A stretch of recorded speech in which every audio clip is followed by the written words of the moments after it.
जय हिंद प्यारे साथियों, कैसे आप सभी? उम्मीद करते हैं बहुत ही अच्छे होंगे। तो आज ये जो थंबनेल है इसके माध्यम से आपको पता चल ही रहा होगा कि आज हम लोग क्या पढ़ने वाले हैं। जो क्लास 10th के ऑब्जेक्टिव के लिए ये टारगेट बुक जो है, जिसमें बहुत सारे ऑब्जेक्टिव रखे गए हैं, चैप्टर वाइज में ऑब्जेक्टिव रखे गए हैं, इसी बुक की तैयारी हम लोग करने वाले हैं जो आशीष पब्लिकेशन का है।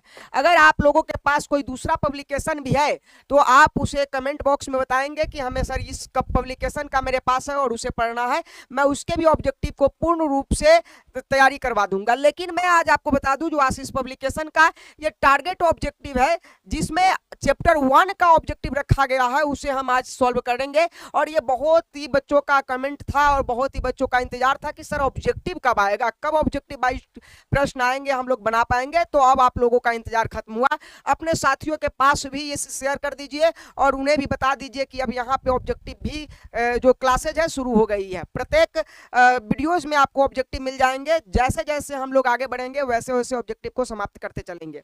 चलिए, चैप्टर 1 के ऑब्जेक्टिव जो वास्तविक संख्या है क्लास 10th के लिए, उसके ऑब्जेक्टिव को लेकर आ चुके हैं। हम लोग पढ़ेंगे इसके ऑब्जेक्टिव में, जिसमें हम लोग समझेंगे कि इसके ऑब्जेक्टिव को कितना जल्दी और कितने आसान तरीका से सॉल्व कर पाएंगे। आइए चैप्टर को शुरू करते हैं। सबसे पहला ऑब्जेक्टिव आपको यहाँ दिख रहा है कि यदि भाग एल्गोरिथम में a बराबर bq प्लस r में b का मान 4 है और q का मान 5 है और r का मान 1 हो तो a का मान ज्ञात कीजिए। प्यारे साथियों, आप सभी जानते होंगे, क्या जानते होंगे, थोड़ा सा आप समझेंगे। आप सभी को पता होगा कि हमें एल्गोरिथम का फॉर्मूला होता है a बराबर bq प्लस r। a बराबर क्या होता है? bq plus r। ये एल्गोरिथम का फॉर्मूला होता है और इसमें हमें कहा है कि a का मान हमें ज्ञात करना है और a के मान के लिए हमें क्या क्या है, दिया गया है b का मान 4 दिया गया है तो हमने यहाँ 4 रखेंगे। Q का मान हमें कितना दिया गया है, 5 है तो हम यहाँ 5 रखेंगे। और R का मान कितना दिया गया है, 1 है तो हम 1 रखेंगे। क्योंकि ये मतलब कि आपको सब्जेक्टिव में नहीं पूछा गया है, इसलिए इतना लंबा हमें लेकर नहीं जाना होगा। जल्द से जल्द और कम समय में हमें इसे सॉल्व करना होगा। अब यहाँ पर देखेंगे तो a बराबर क्या हो जाएगा, 4 में अगर 5 से मल्टीप्लाई किया जाए तो ये कितना हो जाएगा, 20 अर्थात 20 हो जाएगा। प्लस 1 को हम ऐड कर देंगे तो ये क्या हो जाएगा, 21 हो जाएगा। ऑप्शन नंबर आप देख लीजिए कि a का वैल्यू 21 कौन है, ये बी नंबर ऑप्शन आपका परफेक्ट हो जाएगा। उम्मीद करते हैं कि आपसे बन गया होगा। आगे बढ़ते हैं, क्वेश्चन नंबर 2 पे चलते हैं।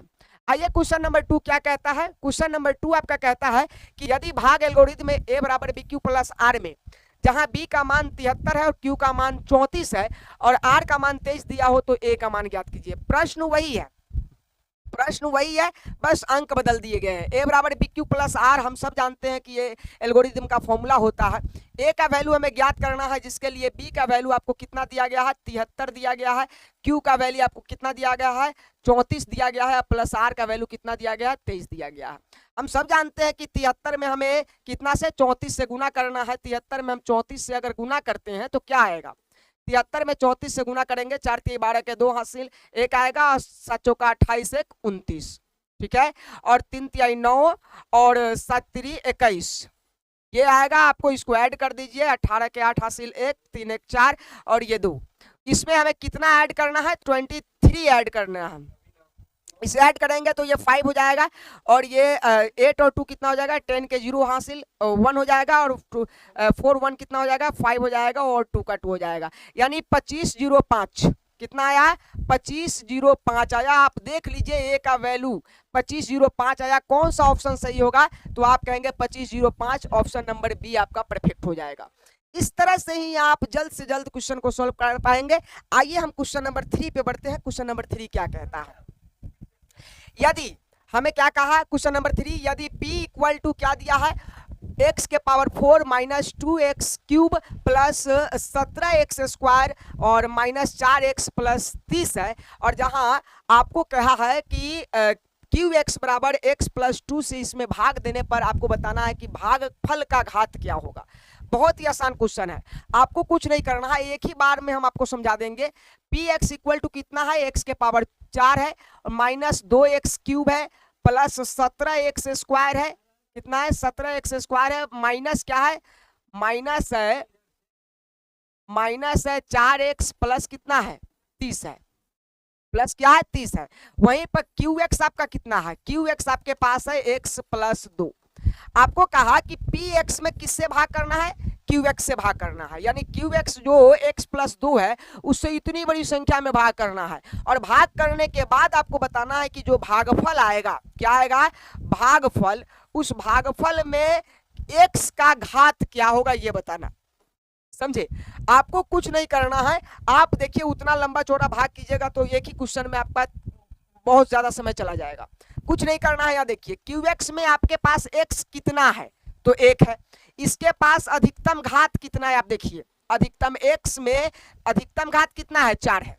और इस एक्स में अधिकतम घात कितना है, तो भाई ये एक्स केवल 1 है तो अधिकतम घात भी 1 होगा। अब एक घात से अगर 4 को हम घटा दे तो कितना बच जाएगा, तो आप कहेंगे कि सर 4 में से अगर 1 को घटा दे तो एक्स का घात कितना बच जाएगा, 3 बच जाएगा। बस यही आपका आंसर हो जाएगा। एक्स का घात कितना आया, 3 आया। आप देख लीजिए ऑप्शन नंबर कौन सा सही है, बी नंबर ऑप्शन सही है। Answer complete. समझे, आपको कुछ नहीं करना है। जब भी भाग करने के लिए कहे तो जिसमें भाग करना है और जिससे भाग करना है, जिससे भाग करना है उसका ज्यादा घात देख लीजिए कितना है, और जिसमें भाग कर रहे हैं उसका घात देख लीजिए और बड़ा घात में से छोटा घात को घटा दीजिए, वही आपका आंसर हो जाएगा।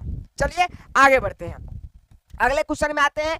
हमें फिर से दिया है, फिर से वही प्रश्न एक और है कि हमें px का मान दिया गया है। क्या है, px का जो मान है, px का जो मान है x के पावर 4 है, माइनस 5x है और प्लस 6 है।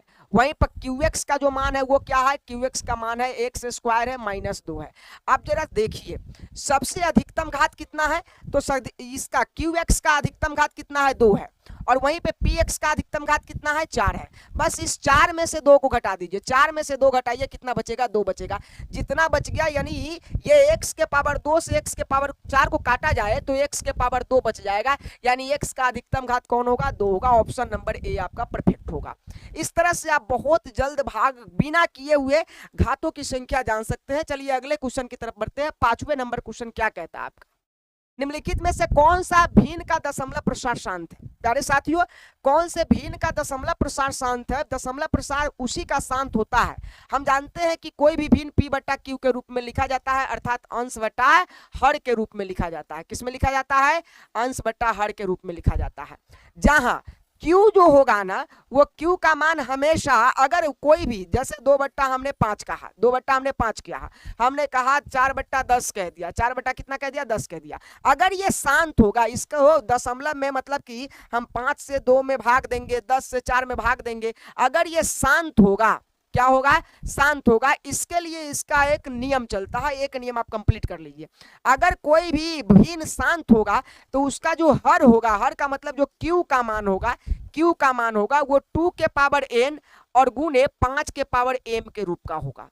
कहने का क्या मतलब है कि अगर किसी भी भिन्न को देखना है कि वो शांत है या अशांत है, अगर वो शांत होने की स्थिति में है तो जो Q यानी नीचे वाला मान होगा उसमें 2 के भी पावर में कुछ होगा या 5 के भी पावर में कुछ होगा। 2 और 5 के अलावा, 2 और 5 के अलावा कोई उसके अभाज्य गुणनखंड में नहीं आएंगे।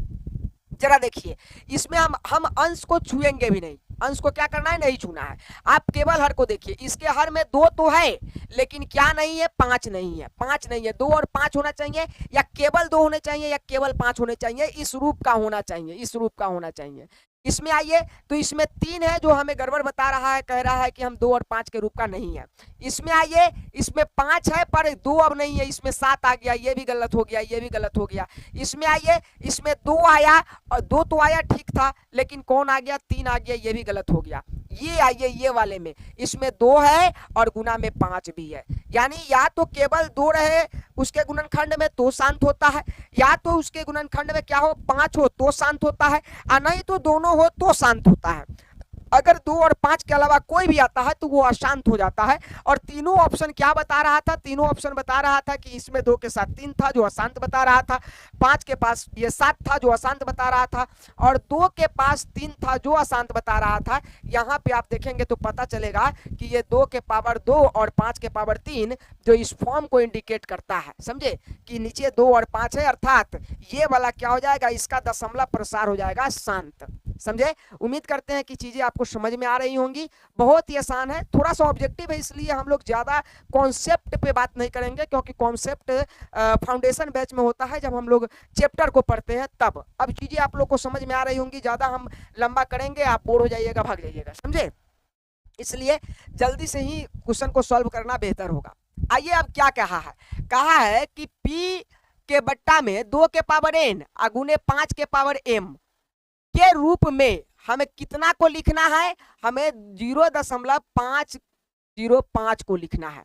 0.505 को हमें इस रूप में लिखना है।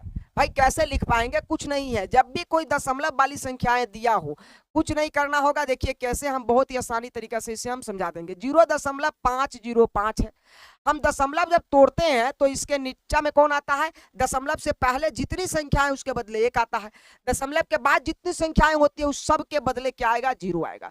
तो दशमलव के पास 3 संख्या था, तीनों के बदले 0 आ गया।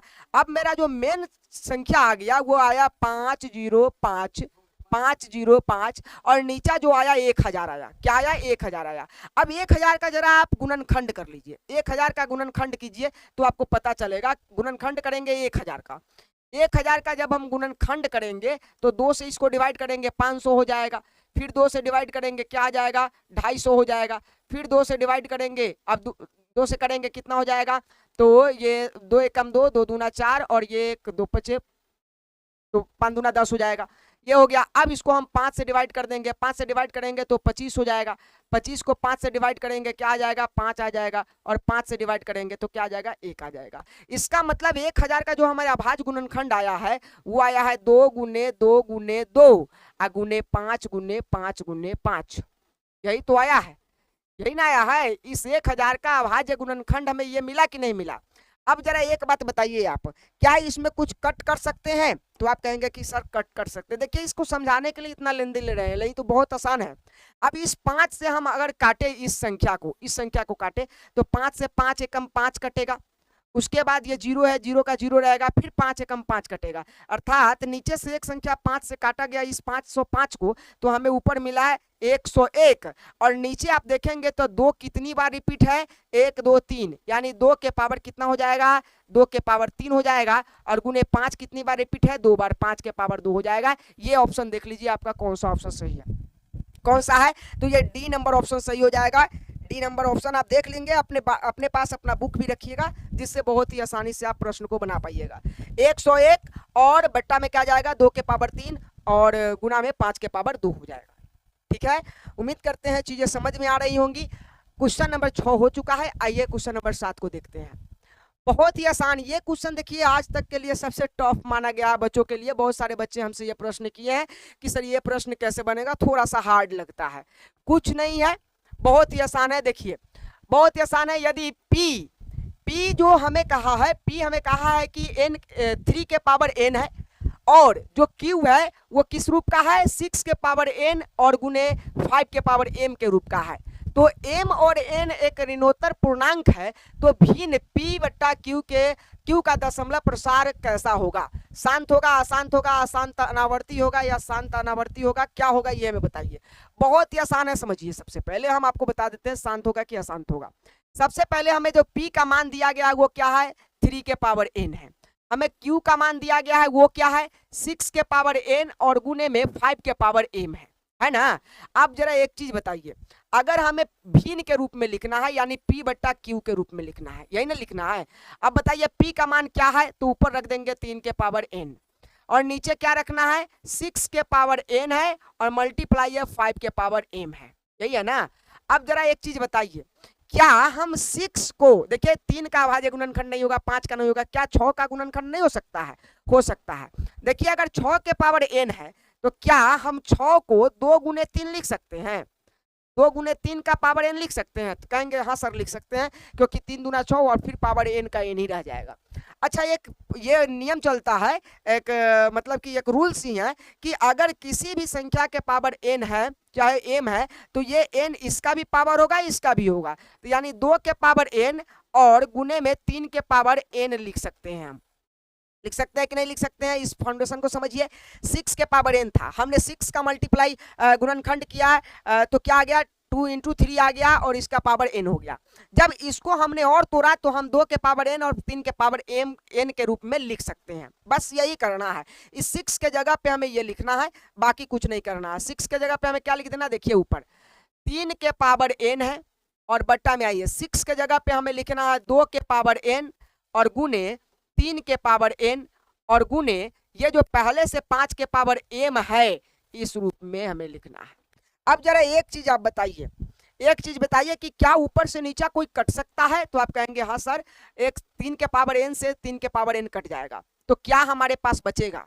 हमारे पास बचेगा क्या? तो चलिए दिखाते हैं आपको कि क्या बचा हमारे पास। ऊपर कुछ नहीं बचा, एक बचा। नीचे क्या बचा? 2 के पावर n बचा और गुना में 5 के पावर m बचा ना।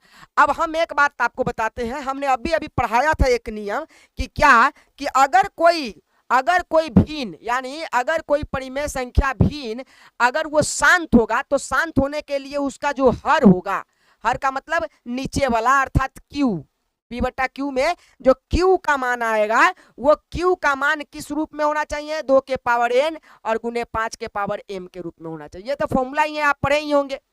अगर इस रूप का किसी का हर होता है तो वो क्या होगा? शांत होगा, और नहीं होता है तो अशांत हो जाएगा। अब बताइए, इसे हम हल करके आए तो हमें क्या मिला? शांत मिला कि अशांत मिला? हमें मिला 2 के पावर n 5 के पावर m, और इस पर कोई भी संख्या क्या हो जाती है? कोई भी भिन्न क्या हो जाता है? शांत हो जाता है।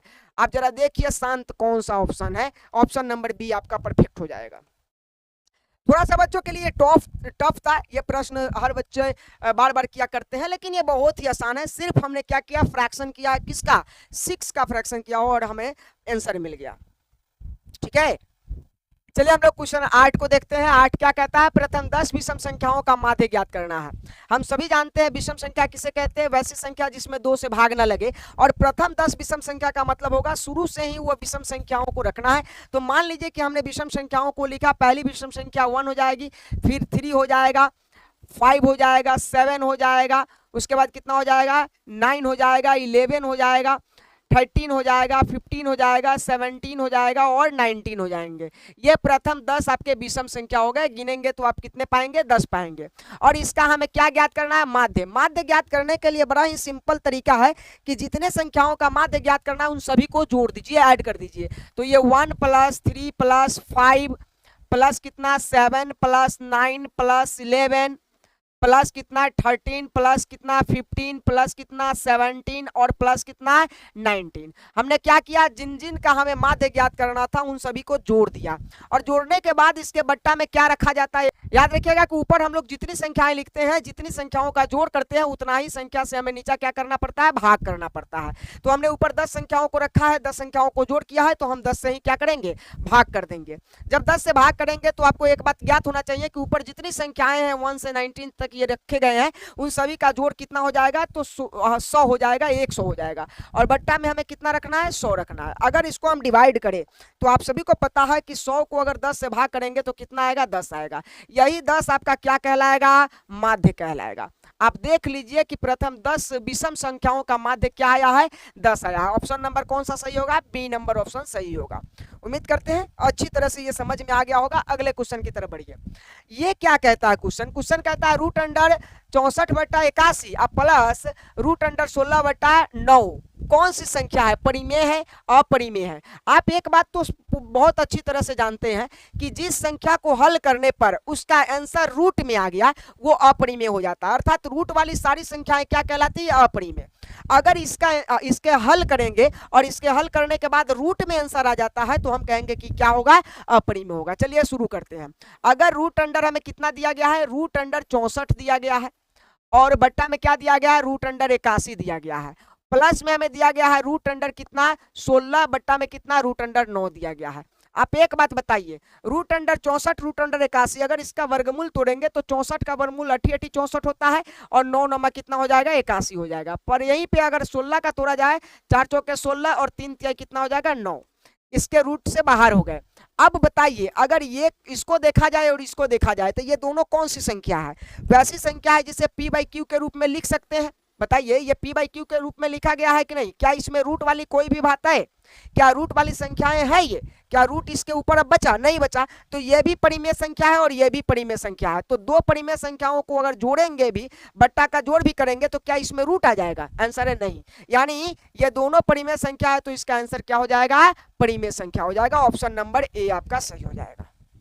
ठीक है, बढ़े आगे। अगले क्वेश्चन की तरफ आइए। अगला क्वेश्चन क्या कहता है? कहता है दो अपरिमेय संख्याओं जो आपको दिया गया है, दो अपरिमेय संख्याएं आपको इतना और इतना दिया गया और कहता है इसका गुणनफल क्या होगा, एक अपरिमेय संख्या होगा या एक परिमेय संख्या होगा या पूर्णांक होगा या प्राकृत संख्या होगा, क्या होगा। चलिए हम लोग देखते हैं। अगर दो अपरिमेय संख्या है और इसका गुणा करेंगे तो प्रथम अपरिमेय संख्या कौन है, 3 प्लस रूट अंडर 6 है, और दूसरी अपरिमेय संख्या कौन है, 3 माइनस रूट अंडर 5 है। अगर हल करने के बाद इसका आंसर रूट में ही रह गया तो हम कहेंगे अपरिमेय है, अगर हल करने के बाद इसका आंसर रूट से बाहर आ गया तो हम कहेंगे परिमेय है।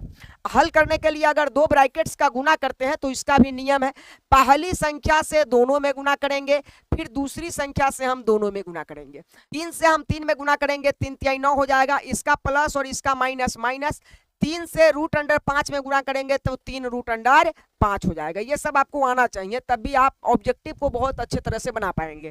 फिर अब ये दूसरी संख्या का हम दोनों में गुना करेंगे तो इसका प्लस और इसका प्लस प्लस होता है, और रूट अंडर 6 से अगर 3 में गुना करेंगे तो 3 रूट अंडर 6 हो जाएगा। वहीं पे ये प्लस ये माइनस, माइनस रूट अंडर 6 से रूट अंडर 5 में गुना करेंगे तो दोनों संख्याएं अलग अलग है, इसलिए रूट रहेगा और भीतर ही दोनों आपस में गुना करेंगे, 6 पंचे कितना हो जाएगा, 30 हो जाएगा। अब एक बात बताइए, ये संख्या क्या इससे जुटेगा, क्या घटेगा, क्या कटेगा, आंसर है नहीं, न जुटेगा न घटेगा न कटेगा।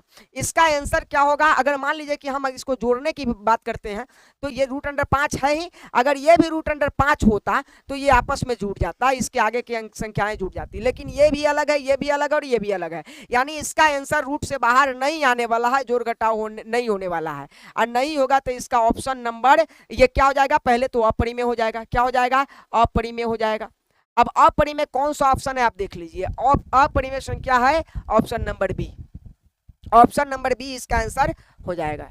आगे बढ़ते हैं, क्वेश्चन नंबर 11 देखते हैं क्या कहता है। ये देखिए कितना ही मस्त क्वेश्चन है, कहता है कि रूट अंडर 10 अगुने रूट अंडर 15 इनका गुना कीजिए और गुना करने के बाद बताइए कि ये संख्या परिमेय होगा या अपरिमेय होगा। गुना करने के बाद अगर ये क्या आ गया, रूट में ही आ गया तो हम कहेंगे कि क्या है, अपरिमेय है। अगर रूट में नहीं आया, रूट से बाहर आ गया तो गिनती की हर संख्या परिमेय कहलाती है। देखते हैं क्या होगा। अगर हम दोनों का गुना करेंगे तो दोनों पे रूट है, दोनों में संख्याएं समान है, तो इसका गुना का नियम क्या कहता है, रूट रहेगा। क्यों रूट रहेगा, क्योंकि दोनों में संख्याएं अलग अलग है। यहीं पर अगर रूट अंडर 2 रहता, गुना में रूट अंडर 2 रहता तो इसका रूट से रूट कट जाता और कोई 1 2 बाहर आ जाता। क्यों, क्योंकि इसमें रूट की संख्याएं समान थी पर इसमें रूट की संख्याएं समान नहीं है, इसलिए रूट रहेगा। और ये 15 का गुना अगर 10 से करेंगे तो 150 हो जाएगा। कितना हो जाएगा, 150 हो जाएगा। अगर हम 150 का गुणनखंड भी कर लेते हैं, 150 का गुणनखंड भी करते हैं, 2 से हम काटते हैं तो ये 75 हो जाएगा। फिर हम इसको 3 से काटेंगे तो 25 तिहाई 75 हो जाएगा। फिर ये 5 से कटेगा तो 25 हो जाएगा। फिर 5 से कटेगा तो 1 हो जाएगा। अर्थात इसके जगह पे हम 150 के जगह पे लिखेंगे 2 गुने 3 गुने 5 गुने 5। इतना करने की आवश्यकता नहीं है, यहीं पे आपको अपरिमेय दिख रहा है। अब देखो इसमें से हम 2 का 5 का जोड़ा बनेगा तो 1 5 बाहर आ जाएगा, जिसका जोड़ा नहीं बनता है भीतर वो उसी में गुना होकर लिखा जाता है। 3 और 2 का जोड़ा नहीं बना, 3 दूना कितना हो जाएगा, 6। इसका आंसर आया 5 रूट 6। अब जो आंसर आया क्या उसमें रूट वाली संख्या आया है या नहीं आया है, तो आंसर आप कहेंगे कि हाँ सर रूट वाली संख्या आया है। हल करने पर भी रूट वाली संख्या आया है, और जिसके भी साथ रूट वाली संख्या होती है वो अपरिमेय होता है। क्या होता है, अपरिमेय होता है। और अपरिमेय ऑप्शन देख लीजिए कौन सा है, ऑप्शन नंबर बी आपका परफेक्ट होगा। ठीक है, बढ़ते हैं क्वेश्चन नंबर 12 की तरफ। 12 क्या कहता है, कितना ही आसान क्वेश्चन है ये देख लीजिए आप, एक बार देखेंगे हलवा है ये क्वेश्चन। कहता है कि हमें जो दिया गया है, हमें जो गिवन किया गया है, देख लीजिए गिवन डेट क्या हमें दिया गया है, 156 बराबर में हमें 2 के पावर x है, गुने 3 के पावर y है, और गुने 13 के पावर कितना है, z है। ये दिया गया है। और तब कहता है कि इसमें हमें x y और z को जोड़कर बताइए, x plus y plus z का जो जोड़ है वो बताइए कि क्या होगा। बहुत ही सिंपल है। हम एक बात सबसे पहले करेंगे कि 156 बराबर इतना दिया गया है तो 156 का फ्रैक्शन कीजिए, 156 का गुणनखंड कीजिए। 156 का अगर गुणनखंड करते हैं तो क्या आएगा, 156 का गुणनखंड करेंगे क्या आएगा, अगर हम 2 से डिवाइड करेंगे 7 दूना 14, 1 बच जाएगा ये 16 हो जाएगा, 8 दूना 16 हो जाएगा। फिर हम 2 से इसको डिवाइड करेंगे तो 3 दूना 6, एक बचेगा ये 18, 9 दूना 18। फिर ये 3 से कटेगा, 3 एकम 3, उसके बाद ये बच जाएगा 3 एकम 3, 3 तिहाई 9। उसके बाद ये 13 से कटेगा तो क्या आ जाएगा, 1 मरतबे कट जाएगा। हमें 156 का जो भाग ये गुणनखंड आया वो क्या आया, 2 गुने 2 गुने 3 गुने 13 आया, यही तो आया। अब देखिए, अब इसको हम अगर लिखे 156 को तो क्या 2 बार है तो 2 के पावर 2 लिख सकते हैं, गुने 3 के पावर कुछ नहीं है क्योंकि 3 अकेला है तो कुछ नहीं होता है ना, तो उसके पावर में 1 दिखता है, ठीक है। और 13 के पावर भी कुछ नहीं है तो अब इसके बाद कोई इसका साथी भी नहीं है तो इसमें भी क्या दिखेगा, 1 दिखेगा। इतना इसका फ्रैक्शन हो गया। अब हमें क्या ज्ञात करना है, x plus Y plus Z ज्ञात करना है, x plus Y plus Z. हमें x देखना है कि कहाँ मिलेगा, आप जरा देखिए पहले से x कहाँ है, x कहाँ है, तो x जो है 2 के पावर है, तो यहाँ 2 के पावर देखिए क्या आया है, 2 के पावर 2 आया है, तो x के जगह पर क्या आ जाएगा, 2 आ जाएगा। प्लस y कहाँ है, तो y हमें 3 के पावर पे दिख रहा है, तो 3 के पावर कितना आया है भाई, 1 आया है। प्लस z कितना है, तो z 13 के पावर पे दिख रहा है, इसका 13 का पावर कितना आया, 1। अगर ये इन तीनों को जोड़ देंगे तो कितना हो जाएगा, 4। ऑप्शन नंबर देख लीजिए 4 कौन सा है, ऑप्शन नंबर 4 ए है। उम्मीद करते हैं चीजें बहुत ही आसान लग रही होगी, अच्छी तरह से समझ में आ रहा होगा। अगला क्वेश्चन देखिए क्या कहता है, क्वेश्चन नंबर 13।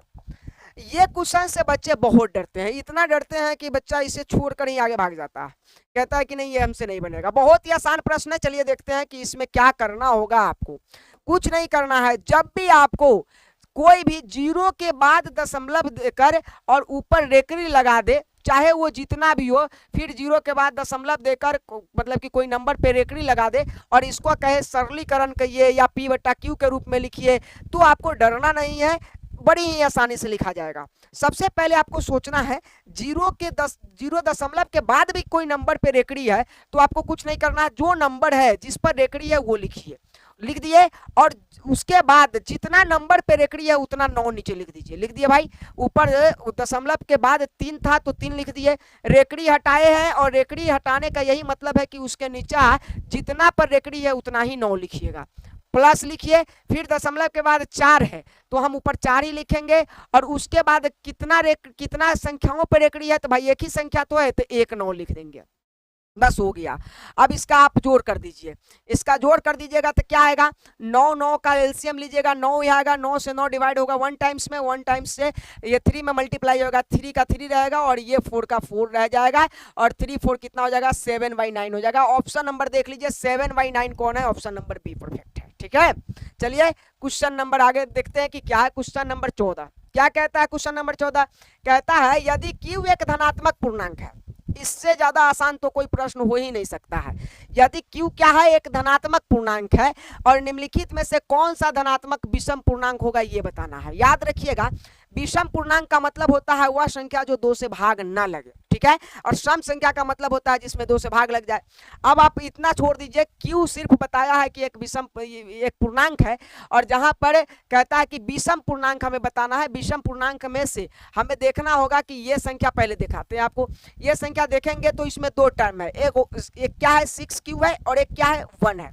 इनमें 6q को हम 2 से भाग कर सकते हैं, लेकिन क्या 1 को 2 से भाग कर सकते हैं, तो आंसर है कि सर नहीं कर सकते हैं। इसका मतलब यही विषम पूर्णांक हो जाएगा। इसके बाद आप देखिए तो इस टर्म को देख लीजिए, इस टर्म को देखिए तो इसमें 2 टर्म है, 6q है और 6 है। 6q में 6 को भी हम 2 से भाग कर सकते हैं और इसके 6 को भी हम 2 से भाग कर सकते हैं। इसका मतलब ये क्या है, सम पूर्णांक है। क्या है, सम पूर्णांक इसको बोलेंगे। अगर विषम पूछा है तो वैसा जिसमें दोनों में 2 से भाग नहीं लगता है। जैसे यहाँ पे आ जाइए, इसमें आइएगा तो इसके 6 में हम 2 से भाग कर सकते हैं, भाई इसके 4 में भी 2 से भाग लग सकता है, इसके 6 में हम 2 से भाग कर सकते हैं, इसके 2 में भी 2 से भाग कर सकते हैं। तो ये तीनों क्या है, ये तीनों सम पूर्णांक है। क्या है, सम पूर्णांक है। तो भाई विषम हमसे पूछा है, विषम वो जिसमें 2 से भाग न लगे। इस 6 में तो 2 से भाग लग रहा था, लेकिन 1 में 2 से भाग नहीं लगा, इसलिए यह आपका क्या हो जाएगा, विषम पूर्णांक हो जाएगा। ऑप्शन नंबर ए आपका परफेक्ट होगा, ऑप्शन नंबर ए आपका सही आंसर होगा। चलिए अगले क्वेश्चन को देखते हैं। क्वेश्चन नंबर 15 क्या कहता है, यदि 2 संख्याओं का मसा, देखिए कितना ही सुंदर ये प्रश्न दिया गया है। यदि 2 संख्याओं का मसा, मसा का मतलब HCF, मसा का मतलब HCF हाईएस्ट कॉमन फैक्टर, हमें कितना दिया गया है, 25 दिया गया है, और लसा, लसा का मतलब एलसीएम हमें कितना दिया गया है, 50 दिया गया है। तो हमें कहता है दो संख्याओं का गुणनफल बताइए। हम एक सूत्र जानते हैं, सूत्र जानते हैं, क्या जानते हैं सूत्र, दो संख्याओं का गुणनफल, दो संख्याओं का गुणनफल क्या होता है। एक सूत्र ही हम लोग जानते हैं, पहले चैप्टर में पढ़े थे कि दो संख्याओं का जांच सूत्र जिसको कहते हैं, दो संख्याओं का गुणनफल बराबर होता है HCF गुणे एलसीएम, HCF गुणे एलसीएम। तो यही तो कहा है कि हमें तो संख्याओं का क्या ज्ञात कीजिए, गुणनफल ज्ञात कीजिए। तो गुणनफल ज्ञात करने के लिए हमें क्या करना होगा, HCF और एलसीएम का गुणा कर देना होगा। HCF आपका 25 है और एलसीएम कितना है, 50 है। अगर गुणा करेंगे तो इसका जीरो आप हटा लीजिए, 50 25 का 5 हो जाएगा, हासिल 2 हो जाएगा, और 5 दूना 10, 10 2 12, और ये जीरो बैठा दीजिए, कितना हो जाएगा 1250। ऑप्शन नंबर देख लीजिए 1250, ऑप्शन नंबर ए आपका परफेक्ट होगा। ठीक है, चीजें बहुत ही आसान है, बस आपको एक बार माइंड सेटअप करने की आवश्यकता है, बाकी बहुत ही आसान चल रही है। क्वेश्चन नंबर 16 क्या कहता है, कहता है दो लगातार विषम संख्याओं का मौसा आपको क्या ज्ञात करना है। तो एक बात याद रखिए कि जब भी आपको दो विषम संख्याओं का मौसा कहेगा तो उसका मौसा हमेशा एक होता है, जब वो विषम हो तब। अब कैसे हमें एक बात पहचान में आ जाए कि भाई विषम संख्याओं का मौसा एक होता है, परफेक्ट बात। तो आप याद रखिए विषम संख्या उसे कहते हैं जिसमें दो से भाग न लगे। और दो से भाग न लगने की स्थिति में अगर हम बात करेंगे तो मान लेते हैं कि प्रथम विषम संख्या, दो लगातार विषम संख्या कहा है, तो प्रथम विषम संख्या हम मानते हैं विषम संख्या जो है वो कितना है, तो वो मान लेते हैं कि 3 है। विषम संख्या हो गया जिसमें दो से भाग नहीं लगेगा। और दूसरी विषम संख्या कौन सी हो जाएगी, दूसरी विषम संख्या इसके लगातार ही पूछा है, तो विषम संख्या कितना हो जाएगा भाई, 5 हो जाएगा, जिसमें दो से भाग नहीं लगता है। ये दो विषम संख्या हो गया, और इसका हमें क्या ज्ञात करना है, HCF मतलब कि मौसा। क्या ज्ञात करना है, मौसा। और मौसा ज्ञात करने के लिए हम जानते हैं कि जिस भी संख्या का मौसा ज्ञात करना होगा उसका गुणनखंड तोड़ते हैं। 3 का गुणनखंड तोड़ेंगे तो 1 गुणे 3 होगा, और वहीं पे 5 का गुणनखंड तोड़ेंगे तो 1 गुणे 5 होगा। और 3 और 5 का 3 और 5 का HCF ज्ञात करने के लिए एक विधि हमने बताया था कि जो दोनों में होगा वही उसका आंसर होगा। अब बताइए दोनों में कौन है, 3 है, 5 है या 1 है। तो आप कहेंगे कि सर दोनों में तो 1 है, तो यही आपका 1 क्या हो जाएगा, HCF हो जाएगा। ऑप्शन नंबर बी आपका परफेक्ट होगा। अब एक बात आपको याद रखना है कि ये किसी भी दो विषम संख्याओं का मौसा 1 होगा। तो हाँ, किसी भी दो विषम संख्याओं का मौसा 1 होगा। जैसे में मान लीजिए कि हमने 7 ले लिया और 9 ले लिया, भाई 7 का भी गुणनखंड करेंगे तो क्या आएगा, 1 गुणे 7 ही तो आएगा। 9 का गुणनखंड आएगा 1 गुणे 3 आएगा। ये आएगा कि नहीं आएगा भाई। तो अब देखिए इसमें 3 है तो इसमें 3 नहीं है, इसमें 7 है इसमें 7 नहीं है, लेकिन 1 तो है। तो किसी भी विषम संख्याओं का जो मौसा होगा वो क्या होगा, हमेशा 1 होगा, याद रखना है। बड़े आगे कोई दिक्कत नहीं है। आगे आइए क्वेश्चन नंबर 17 को देखते हैं, क्या कहता है क्वेश्चन नंबर 17। यदि भाग एल्गोरिथम, फिर से वही वाले प्रश्न है जो हम लोग बनाकर आए हैं, ठीक है, इसको आप लोग बड़े ही आसानी से बना लेंगे। यदि भाग एल्गोरिथम में a बराबर BQ प्लस R में, a बराबर BQ प्लस R में आपको B का मान दिया है, Q का मान दिया है और R का मान दिया है, तो आपको किसका मान ज्ञात करने के लिए बोला है, A का मान। बहुत ही सिंपल है, अगर A का मान ज्ञात करना है तो B का मान कितना है 61 है, गुना Q का मान कितना है 27 है, प्लस है, प्लस में R का मान कितना है 32 है। ठीक है, आइए अब इसको हल कर लेते हैं। 61 में हमें कितना से गुना करना है, 27 से गुना करना है। 7 एकम 7, 7 छक 42, 2 एकम 2 और 6 दूना 12। हल कीजिए, 7 का 7, 4 का 4, 6 का 6, 1 का 1। इसमें कितना जोड़ना है, 32 जोड़ना है। 32 जोड़ेंगे तो 4 7 और 2 कितना हो जाएगा, 9 हो जाएगा। 7 2 कितना हो जाएगा, 9 हो जाएगा। 4 3 कितना हो जाएगा, 7 हो जाएगा। और 16 का 16 हो जाएगा, यानी ए का वैल्यू होगा 1679। 1679 कौन सा ऑप्शन, ऑप्शन नंबर ए सही है। ठीक है, आगे आइए क्वेश्चन नंबर 18 को देते हैं। कितना आसान ये प्रश्न तो हमने कई बार बता दिया है। हमने क्या बताया है इसको, तो अब अगर चाहे तो अब आपको हम एक ही कॉन्सेप्ट में कंप्लीट करवा दे। क्या कॉन्सेप्ट है, अगर हमें कहा है कि fx आपको इतना दिया गया है और gx आपको इतना दिया गया है और कहा है भाग करके, भाग कीजिए, उसके बाद जो भागफल आएगा ना उसका घात बताइए। हम यहीं पे क्वेश्चन को समाप्त कर देते हैं। देखिए, अगर यहाँ पे देखिए इसमें सबसे बड़ा घात कौन है, 4 है, और इसमें सबसे बड़ा घात कौन है, 2 है। भाई 4 को अगर 2 काटेगा तो 2 काट देगा, फिर भी इसके पास कितना बच जाएगा, 2। तो हो गया इसका ऑप्शन नंबर बी सही हो गया। ठीक है, सबसे बड़ा घात देखना है, जिसमें भाग करना है उसका घात देखना है सबसे बड़ा। भाई इसका घात 4 था, इसमें हमें इससे भाग करना था तो इसका सबसे बड़ा घात कितना था, 2 था। अब 2 में जब हम 4 को हमने जब 2 से काटा भाई, तो 2 दूना 4 होगा, 2 तब भी तो बच जाएगा। तो जितने बच जाएंगे उसको घटाने के बाद वही उसका ऑप्शन हो जाएगा, वही उसका भागफल का जो घात है वो ज्ञात होगा। ठीक है, ठीक है, ज्यादा इसको लंबराने की आवश्यकता नहीं है। आइए क्वेश्चन नंबर 19 पे, फिर से वही प्रश्न है क्या, हाँ भाई वही प्रश्न है, फिर से वही प्रश्न है, बस इसका जो टाइप है ना वो चेंज कर दिया। देखिए क्या कहता है, कहता है कि पी एक्स हमें कितना दिया है, एक्स के पावर 4 दिया है, माइनस 5x दिया है और प्लस का 6 दिया है। वहीं पे हमें क्यू एक्स क्या दिया है, तो क्यू एक्स दिया है 2 माइनस एक्स स्क्वायर। ज्यादा टेंशन नहीं लेना है आपको, आपको कहा है क्या, कहा है यहाँ पे देख लीजिए गौर से, कहा है कि पी एक्स को क्या कीजिए, जी एक्स से क्यू एक्स से क्या कीजिए, भाग कीजिए। क्या दिक्कत है भाई, पी एक्स आपका कितना है, एक्स के पावर 4 है, माइनस 5x है, प्लस का 6 है। वहीं पर आपका क्यू एक्स कितना है, तो 2 माइनस एक्स स्क्वायर है। अब बताइए इसमें सबसे बड़ा घात कौन है, इसमें सबसे बड़ा घात कौन है, 2 है। इसमें सबसे बड़ा घात कौन है, तो भाई 4 है। अब 4 को अगर 2 काटेगा, 2 काट भी देगा तो इसके पास कितना बच जाएगा, 2 बच जाएगा। या आप कहिए कि 4 से 2 घटा भी दिया जाए तो कितना बच जाएगा, 2 बच जाएगा। हम एक ही बात जानते हैं कि हमें भाग करना, भाग का मतलब होता है छोटा करना, काट कर। तो अगर 4 को हमें 2 से काटेंगे तो 2 ही बच जाएगा, और भागफल जो आएगा तो भी x के पावर 2 बच जाएगा, जहां x का जो घात होगा वो 2 होगा। ऑप्शन नंबर ए आपका परफेक्ट हो जाएगा। ठीक है, ज्यादा लंबराने की आवश्यकता नहीं है। क्वेश्चन नंबर 20 देखिए, ये प्रश्न भी हम लोग एक बार बना चुके हैं इस तरह का प्रश्न। देखिए क्या कहता है, यदि 140 बराबर कितना है, 2x गुने 5y गुने 7 के पावर z है। ठीक है, और हमें कहा है x प्लस वाई और माइनस z ज्ञात कीजिए, ये वाला मान ज्ञात कीजिए। ठीक है, 140 का अभाज्य गुणनखंड करेंगे तो क्या आएगा, 140 का अगर अभाज्य गुणनखंड करेंगे, 2 से लगेगा 70 दूना 140, 2 से लगेगा 35 दूना 70, 5 से लगेगा 5 सत्ते 35, 7 से लगेगा 1 आएगा। यानी 140 का गुणनखंड 2 गुने 2 गुने 5 गुने 7 आएगा। देखिए कौन कितना बार रिपीट हुआ, 2 कितना बार रिपीट हुआ, 2 बार, तो 2 के पावर 2। 5 कितना बार रिपीट हुआ भाई, 1 को बार नहीं, तो 1 का 1 रहेगा, इसका कुछ नहीं रहता तो 1 रहता है, 7 का भी 1 रहेगा। अब आइए हमें किसका मान ज्ञात करना था, x प्लस वाई और माइनस जेड का मान ज्ञात करना था। जरा देखिए इस फॉर्म में आप आइए तो 2 के पावर में x था, तो इसके पावर में 2 है तो x के जगह पर कितना जाएगा, 2। y कहाँ था, 5 के पावर में था, तो यहाँ 5 के पावर में क्या आया है, 1, तो यहाँ 1 जाएगा। और यहाँ पे क्या है, यहाँ पे 1 मिनट, हाँ ये सही है, यहाँ पे माइनस है, माइनस लगेगा।